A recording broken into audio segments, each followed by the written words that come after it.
తాజా అంశాన్ని చూస్తున్నాం. అమరావతికి చట్టబద్ధత కల్పిస్తుంది కేంద్రం. అమరావతిని రాజధానిగా ప్రకటిస్తూ గెజిట్ నోటిఫికేషన్ విడుదల చేసింది కేంద్రం. రాష్ట్రపతి సంతకం తర్వాత కేంద్ర న్యాయశాఖ గెజిట్ విడుదల చేసింది.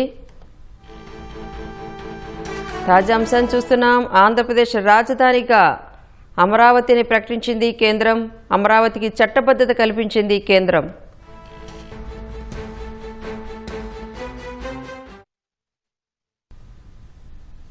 మరిన్ని వివరాలు మా ప్రతినిధి అరుణ్ అడిగి తెలుసుకుందాం. అరుణ్, మొత్తానికి చట్టబద్ధత అయితే వచ్చేసింది రాజధానికి అమరావతిగా, డీటెయిల్స్ చెప్పండి. అమరావతికి చట్టబద్ధత కల్పిస్తూ అంటే సిఆర్డిఏ 2014 చట్టంలో పొందుపరిచినటువంటి అమరావతి ప్రాంతాన్ని ఆంధ్రప్రదేశ్ రాజధానిగా ప్రకటిస్తూ కేంద్రం గెజిట్ నోటిఫికేషన్ జారీ చేసింది. దీనికి సంబంధించి ఒక చారిత్రాత్మకమైనటువంటి నిర్ణయాన్ని, చారిత్రాత్మకమైనటువంటి అంశానికి ఈ రోజు కేంద్రం తుది రూపు కల్పించింది. ఆంధ్రప్రదేశ్ దేశంలో ఇప్పటి వరకు ఏ రాష్ట్రానికి కల్పించినటువంటి ఒక చట్టబద్ధమైనటువంటి రాజధానిగా అమరావతికి కేంద్ర ప్రభుత్వం చట్టబద్ధత కల్పించింది. 2014 కేంద్ర ప్రభుత్వం రాష్ట్ర విభజన సందర్భంగా 2014లో ఆంధ్రప్రదేశ్ పునర్విభజన చట్టాన్ని కేంద్ర ప్రభుత్వం పార్లమెంట్ లో ప్రవేశపెట్టింది. పార్లమెంట్ లో ప్రవేశపెట్టిన సందర్భంలో కేంద్ర ప్రభుత్వం ఒక కీలకమైనటువంటి నిర్ణయాన్ని ఆ రోజు తీసుకుంది. ఆంధ్రప్రదేశ్ కు సంబంధించి తెలంగాణకు సంబంధించి 10 ఏళ్ల పాటు అంటే 2014 నుంచి తెలంగాణ ఏర్పాటు సంబంధించినటువంటి నోటిఫికేషన్ అధికారికంగా వెలువడిన నాటి నుంచి హైదరాబాద్ ఉమ్మడి క్యాపిటల్ గా ఉంటుంది, ఉమ్మడి రాజధానిగా 10 ఏళ్ల పాటు కొనసాగుతుందని చెప్పి కేంద్ర ప్రభుత్వం ఆ రోజు చేసినటువంటి చట్టంలో ప్రత్యేకంగా పొందుపరిచింది. అదే సందర్భంలో ఆంధ్రప్రదేశ్ నూతన రాజధానిగా ఆ రాష్ట్ర ప్రభుత్వం నిర్ణయించుకుని దానికి అనుగుణంగా అక్కడ ప్రాంతాన్ని అభివృద్ధి చేయడానికి కేంద్ర ప్రభుత్వం పూర్తి స్థాయిలో సహకరిస్తుందని చెప్పి కేంద్ర ప్రభుత్వం ఆ రోజు గెజిట్ నోటిఫికేషన్ లో చట్టంలో పొందుపరిచింది.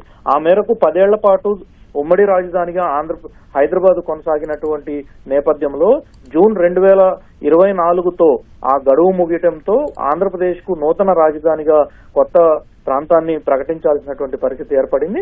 అయితే గత 5 ఏళ్ల కాలంలో చోటు చేసుకున్నటువంటి పరిణామాలు 2014 నుంచి 19 వరకు ఆంధ్రప్రదేశ్ ప్రభుత్వానికి సహకరించే విధంగా ఆంధ్రప్రదేశ్ లో రాజధానిని నిర్ణయించడానికి శివరామకృష్ణన్ కమిటీని ఏర్పాటు చేసినటువంటి కేంద్ర ప్రభుత్వం శివరామకృష్ణన్ కమిటీ ఇచ్చినటువంటి నివేదిక ఆధారంగా రాష్ట్ర ప్రభుత్వం ఒక నిర్ణయం తీసుకుంది.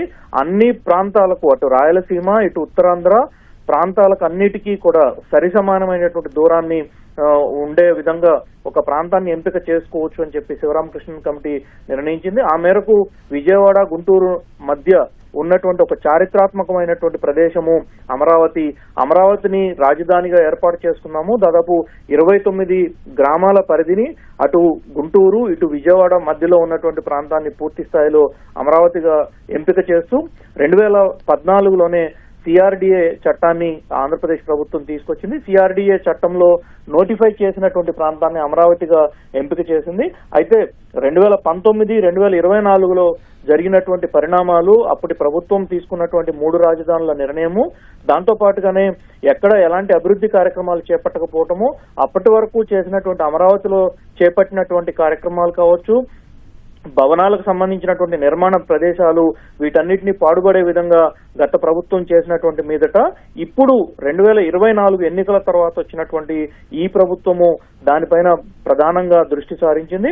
ఎట్టి పరిస్థితుల్లో ఆంధ్రప్రదేశ్ కు అన్ని ప్రాంతాలకు సమదూరంలో ఉన్నటువంటి అమరావతి ప్రాంతాన్ని ఎట్టి పరిస్థితుల్లో రాజధానిగా కేంద్రీకృతం చేయాలని, అభివృద్ధి పదంలో నడిపించాలని చెప్పి రాజధానిని ఒక గ్రోత్ ఇంజన్ లాగా రాష్ట్రానికి అన్ని విధాలుగా సహకరించే విధంగా సెల్ఫ్ సస్టైనబుల్ తో కూడినటువంటి ఒక రాజధానిని ఏర్పాటు చేయాలని చెప్పి సంకల్పించింది. ఆ మేరకు రాష్ట్ర ప్రభుత్వం అన్ని ఏర్పాట్లు చేసింది.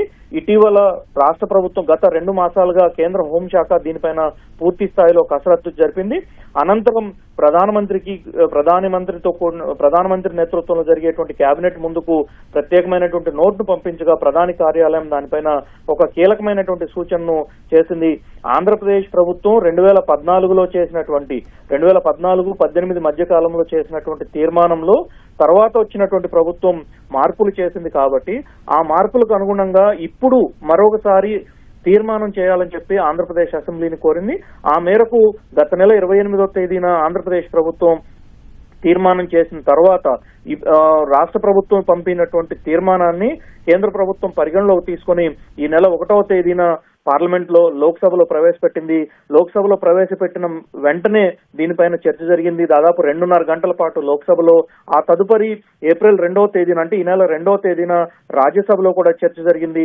ఆ రాజ్యసభలో కూడా దాదాపు 2 గంటలకు పైగా జరిగినటువంటి చర్చలో అన్ని పార్టీలు, ఒక్క పార్టీ మినహా మిగిలినటువంటి అన్ని పార్టీలు ఆంధ్రప్రదేశ్ రాజధానిగా అమరావతి ఉండాలని ముక్తకంఠంతో చాటి చెప్పాయి, ముక్తకంఠంతో మద్దతుగా నిలిచాయి. సో ఆ నేపథ్యంలో పార్లమెంట్ లో ఉభయ సభల్లో ఆమోదం పొందిన తర్వాత ఈ బిల్లుని రాష్ట్రపతికి ఆమోదం కోసం పంపడం జరిగింది.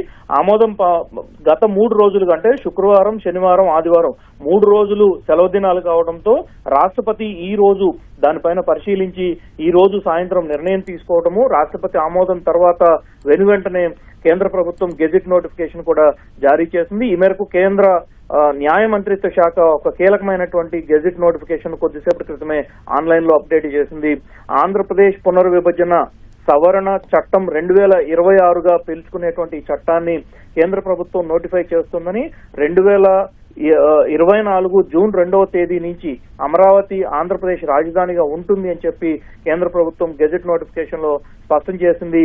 ఆ మేరకు ఇప్పటి వరకు ఆంధ్రప్రదేశ్ అనేటువంటి ప్రాంతానికి చట్టబద్ధమైనటువంటి రాజధానిగా లేకపోవడంతో అనేక ఇబ్బందులు తలెత్తుతున్నటువంటి నేపథ్యంలో రాష్ట్ర ప్రభుత్వం కోరిన మీదట రాష్ట్ర ప్రభుత్వం చేసినటువంటి విజ్ఞప్తి మేరకు కేంద్ర ప్రభుత్వం సానుకూలంగా తీసుకొని అమరావతి ప్రాంతాన్ని ఒక రాజధాని ప్రాంతంగా ఆంధ్రప్రదేశ్ కు ఏకైక రాజధానిగా ప్రకటిస్తూ ఈ మేరకు చట్టబద్ధత కల్పిస్తూ కీలకమైనటువంటి చట్టాన్ని తీసుకొచ్చింది. ఇది భారతదేశ చరిత్రలో ఒక చారిత్రాత్మకమైనటువంటి ఘటనగా పేర్కొనవచ్చు. రాణి, అరుణ్, మొత్తానికి ఆంధ్రప్రదేశ్కు శాశ్వత రాజధానిగా అమరావతిని ప్రకటిస్తూ ఇవాళ రాష్ట్రపతి సంతకమయ్యి గెజిట్ నోటిఫికేషన్ కూడా వచ్చేసింది కాబట్టి భవిష్యత్తులో దీనికి డోకా లేనట్టుగానే భావించవచ్చా? ఎందుకంటే గతంలో మళ్ళీ ప్రభుత్వం 3 రాజధానులు అంది, మళ్ళీ ఇప్పుడు మావిగన్నని కొత్త పల్లవి ఎత్తుకుంది కాబట్టి ప్రజల్లో కూడా ఒక రకమైన ఆందోళన, మళ్ళీ ఏమైనా వస్తే ఏమైనా మార్పులు చేర్పులు చేయొచ్చు అని.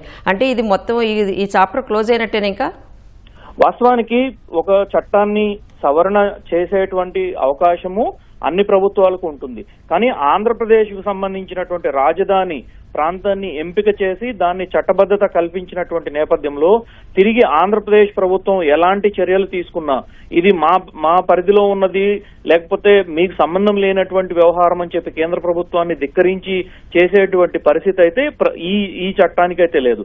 ఒకవేళ ఆంధ్రప్రదేశ్ కొత్తగా ఏదైనా ప్రభుత్వం వచ్చి ఇటీవల ప్రకటించినటువంటి వివిధ పార్టీలు దాదాపు 48 పార్టీలు మద్దతు తెలిపినటువంటి ఈ చట్టానికి ప్రతి ఒక్కరూ చట్టానికి సంబంధించినటువంటి చర్చ జరుగుతున్న సమయంలోనే రైతులకు, మహిళలు గత 5 సంవత్సరాలు చేసినటువంటి పోరాటానికి పూర్తి స్థాయిలో మద్దతు నిలిచారు.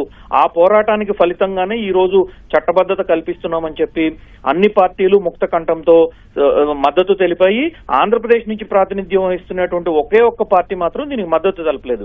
ఆ పార్టీకి సంబంధించినటువంటి నేతలే తిరిగి ఈ ప్రాంతము అమరావతిని గుర్తించేది లేదు, తిరిగి మేము ప్రభుత్వంలోకి వచ్చిన తర్వాత దీన్ని మార్చుకోలేమా అని చెప్పి అనేక ప్రకటనలు చేశారు. ఆ నేపథ్యంలో కేంద్ర ప్రభుత్వం కూడా దీనిపైన దృష్టి సారించింది.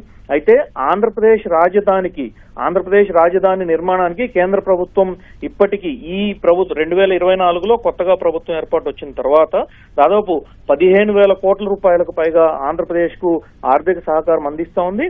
దీంతో పాటుగా ఈ 15,000 కోట్ల రూపాయలు ఖర్చు చేసిన తర్వాత ఖర్చుకు అనుగుణంగా అక్కడ నిర్మించాల్సినటువంటి ప్రాంతాలు ప్రధానమైనటువంటి సెక్రటేరియట్, అసెంబ్లీతో పాటుగా నివాస సముదాయాలు, హైకోర్టు జడ్జిలకు సంబంధించినటువంటి నివాస సముదాయాలు, మౌలిక సదుపాయాలు వీటన్నిటినీ కూడా పూర్తి స్థాయిలో కల్పించే బాధ్యత కేంద్ర ప్రభుత్వం పైన ఉంటుంది. అంటే దాదాపు 25 నుంచి 30,000 కోట్ల రూపాయల వరకు కేంద్ర ప్రభుత్వం భరిస్తుంది. అలాంటి పరిస్థితుల్లో కొత్తగా ప్రభుత్వం ఏర్పాటయ్యి మాకు రాజధాని అమరావతి అవసరం లేదు అంటే దానికి సంబంధించినటువంటి చట్ట సవరణ ఎట్టి పరిస్థితుల్లో పార్లమెంట్ లో జరగాల్సి ఉంటుంది. అప్పటికి ఉన్నటువంటి అధికార ప్రతిపక్ష పార్టీలు పూర్తి స్థాయిలో మద్దతు తెలిపితేనే దీనికి ఈ చట్టానికి ఎటువంటి సవరణలైనా చేయడానికి అవకాశం ఉంటుంది. కానీ ఇప్పుడు ఉన్నటువంటి పరిస్థితుల్లో 48 నుంచి 50 పార్టీలు మద్దతు తెలిపాయి. దాదాపు 35 మంది సభ్యులు అటు లోక్సభలో కావచ్చు రాజ్యసభలో కావచ్చు 35 నుంచి 40 మంది సభ్యులు దీనిపైన తమ స్పష్టమైనటువంటి అభిప్రాయాన్ని చెప్పడం జరిగింది. అందరి అభిప్రాయాల మేరకు ఎలాంటి సవరణలు సూచనలు లేకుండానే ఈ చట్టం పూర్తి స్థాయిలో ఆమోదం తెలిపారు. ఆమోదం తెలిపిన మీదట పార్లమెంట్ లో ఆమోదం తెలిపిన వారం రోజుల లోపలే దీనికి సంబంధించిన చట్ట రూపం దాల్చడం జరిగింది. సో ఇప్పుడు మళ్ళీ కొత్తగా ఎవరన్నా వచ్చి అధికారంలోకి వచ్చి అమరావతిని గుర్తించడం లేదు అంటే అది పార్లమెంట్ ద్వారా మాత్రమే జరగాల్సి ఉంటుంది తప్ప రాష్ట్ర ప్రభుత్వం తీసుకోవటానికి ఎలాంటి నిర్ణయం లేదు. రాజ్యాంగంలోని ఆర్టికల్ 3 ప్రకారం చూసుకున్నా రాష్ట్ర విభజన చట్టాన్ని ఆమోదించింది పార్లమెంట్ కాబట్టి పార్లమెంట్ లో చేసినటువంటి చట్టానికి అనుగుణంగానే రాష్ట్ర రాజధాని ఏర్పాటు అనేది ఒక ప్రక్రియ కాబట్టి రాష్ట్ర విభజన సందర్భంలో రాష్ట్ర విభజన చట్టంలో పేర్కొన్నటువంటి ప్రత్యేకమైనటువంటి సెక్షన్ ద్వారా ఈ రాష్ట్ర రాజధాని అనేది ఏర్పడింది కాబట్టి దానికి చట్ట సవరణ తిరిగి సవరణ చేపట్టాలి అంటే పార్లమెంటుకు రావాల్సిందే తప్ప అసెంబ్లీలో కానీ లేదా అక్కడి ప్రభుత్వం కానీ నిర్ణయం తీసుకుంటే ఎలాంటి పరిస్థితుల్లోనూ ఇది మారటానికి ఆస్కారం లేదు. రాణి, అలాగే అరుణ్, మనం చూసాం, మీరు అన్నారు అటు లోక్సభలో కానీ రాజ్యసభలో కానీ ముక్త కంఠంతో అన్ని పార్టీలు మద్దతు చెప్పినప్పటికీ కూడా ఒక్క వైసీపీ మాత్రమే వ్యతిరేకత వ్యక్తం చేసింది. దట్టు దేశాలకు రాజధానులు ప్రకటించడం చట్టబద్ధత చేసుకోవడం చూసాం కానీ రాష్ట్రాలకు చట్టబద్ధత అనేది ఎక్కడా లేదు. ఇది కొత్త అప్పటికప్పుడు పెట్టి మీరు అమలు చేసుకుంటున్నారు అన్నట్టుగా విమర్శగా మాట్లాడింది. బట్ ఇవాళ ఇది చట్టబద్ధత కల్పించడం చూస్తే ఇతర రాష్ట్రాలకి ఎప్పుడైనా రాష్ట్రాలు విడిపోయినప్పుడు రాజధానికి కంపల్సరిగా చట్టబద్ధత చేసుకోవాలి అనే దానికి ఆంధ్రప్రదేశ్ ప్రభుత్వం ఒక రోల్ మోడల్గా నిలుస్తుంది అనుకోవచ్చా? వాస్తవానికి గతంలో కూడా ఆంధ్రప్రదేశ్ కంటే ముందు వాజ్పేయి ప్రభుత్వంలో 3 రాష్ట్రాలు ఏర్పడ్డాయి. బీహార్ నుంచి జార్ఖండ్ సపరేట్ అయింది. దాంతో పాటుగా మధ్యప్రదేశ్ నుంచి ఛత్తీస్గఢ్ విభజన ఏర్పడింది. ఉత్తరప్రదేశ్ నుంచి ఉత్తరాంచల్ ఉత్తరాఖండ్ రాష్ట్రం సపరేట్ అయింది. సో ఈ 3 ప్రాంతాలకి అంతకు ముందు ఏర్పడినటువంటి మహారాష్ట్ర నుంచి విడిపోయినటువంటి గుజరాత్ విడిపోయిన సందర్భంలో కానీ మిగిలినటువంటి ప్రాంతాలు ఈ విధంగానే ఏర్పడుతూ వచ్చాయి. సో భాషా ప్రయుక్త రాష్ట్రాలు ఏర్పాటు, దాంతో పాటుగా భాషా ప్రయుక్త రాష్ట్రాల తరువాత ఏర్పడినటువంటి 3-4 రాష్ట్రాలు ఏవైతే ఉన్నాయో వాటన్నిటికీ ఒక రాష్ట్రంలో ఉన్నటువంటి రాజధాని కొత్త రాష్ట్రంగా విడిపోయినటువంటి ప్రాంతానికి ఎక్కడికి వెళ్ళలేదు. కానీ ఆంధ్రప్రదేశ్ లో ఒక విచిత్రమైనటువంటి పరిస్థితి ఏర్పడింది. తెలంగాణ రాష్ట్రం కొత్తగా ఏర్పడింది, ఆంధ్రప్రదేశ్ రాష్ట్రం పాత రాష్ట్రమే విడిపోయింది. కానీ రాష్ట్ర రాజధానిగా ఉన్నటువంటి హైదరాబాద్ తెలంగాణకు వెళ్ళింది కాబట్టి ఆంధ్రప్రదేశ్ కు కొత్త రాజధాని రావాల్సినటువంటి పరిస్థితి ఉంది. వాస్తవానికి బీహార్ నుంచి పాట్నా విడిపోలేదు, కానీ జార్ఖండ్ రాజధానిగా ఉన్నటువంటి రాంచీ సపరేట్ గా మళ్లీ వేరే ప్రాంతంలో ఏర్పాటు చేసుకోవడానికి కేంద్ర ప్రభుత్వం ఇతోదిక సాయం చేసింది. అదే సందర్భంలో ఛత్తీస్గఢ్ రాజధాని సందర్భం కానీ అదేవిధంగా ఉత్తరాంచల్కి వచ్చినప్పుడు డెహ్రాడూన్ ని తమ రాజధానిగా ప్రకటించుకున్నప్పుడు కానీ ఎక్కడ ఎలాంటి పరిస్థితుల్లోనూ ఏ ఒక్క రాజకీయ పార్టీ కూడా ఈ విధమైనటువంటి 3 ముక్కలాటో 4 ముక్కలాటో లేకపోతే ఒక రకంగా చెప్పాలంటే ఇలా ప్రజల నుంచి వస్తున్నటువంటి స్పందనకు తమ సంబంధం లేని విధంగా తమ ఆలోచనే ప్రజలు కూడా పాటించాలి అనేటువంటి స్థాయిలో వచ్చేటువంటి విధంగా ఎక్కడ ఎవరు ప్రవర్తించలేదు.